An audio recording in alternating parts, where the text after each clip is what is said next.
السلام علیکم ورحمۃ اللہ وبرکاتہ۔ محترم سامعین، رجب حرمت والے مہینوں میں سے ہے۔ ان مہینوں میں عبادت کا ثواب بہت زیادہ بڑھ جاتا ہے۔ جس طرح عبادت کا ثواب بڑھتا ہے، اسی طرح گناہ کا وبال بھی بہت زیادہ ہو جاتا ہے۔ اس میں عبادت کی طرف خاص توجہ دینی چاہیے اور گناہوں سے خاص طور پر بچنے کی کوشش کرنی چاہیے۔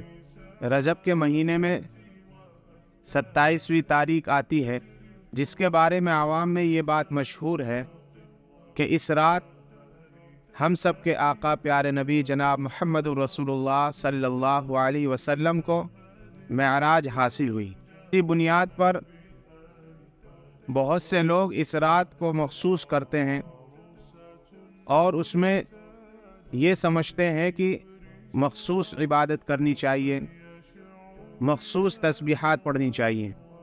آئیے ہم تاریخ سے جانتے ہیں، کیا یقیناً اسی رات میں آپ صلی اللہ علیہ وسلم کو معراج حاصل ہوئی؟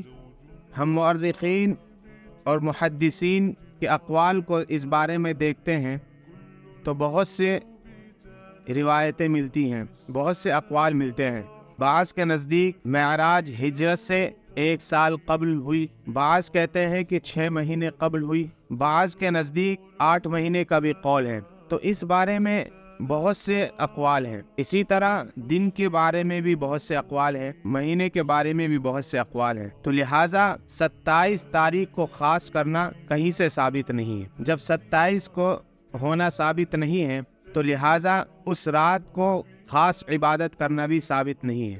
اگر یہ رات اتنی اہمیت اور اس کی فضیلت اتنی ہوتی تو آپ صلی اللہ علیہ وسلم سے بھی اس رات کے بارے میں فضیلتیں ثابت ہوتی۔ ہم بہت سی کتابوں میں دیکھیں گے کہ اس رات کے بارے میں بہت سی روایتیں ہیں۔ علماء کرام نے وہ تمام روایتوں کو موضوع قرار دیا ہے، اور بہت سی روایتیں ایسی ہیں جو بہت زیادہ ضعیف ہیں۔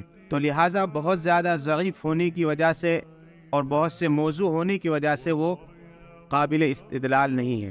اسی طرح اس کے بعد آنے والا دن، اس میں روزہ رکھتے ہیں، جس کو ہزاری روزہ بھی کہتے ہیں، یعنی اس دن روزہ رکھنے کا ثواب 1000 روزہ رکھنے کے بقدر مانا جاتا ہے، حالانکہ اس کی بھی کوئی دلیل موجود نہیں ہے۔ خلاصہ کلام یہ نکلتا ہے، نہ 27 تاریخ کو شب معراج کے خاص ہونا واقع ہے، نہ اس کے بعد والا روزہ رکھنا یہ ثابت ہے۔ اس لیے اگر یہ ثابت ہوتا، اس کی کوئی فضیلت ہوتی، تو ہم صحابہ کرام رضوان اللہ تعالی علیہم اجمعین سے بھی اس کی فضیلت کو سنتے، لیکن کسی صحابی سے اس کی فضیلت کے بارے میں اس کی فضیلت ثابت نہیں ہے۔ اللہ تعالی ہم سب کو دین پر صحیح طریقے سے چلنے کی توفیق عطا فرمائے۔ وما علینا الا البلاغ۔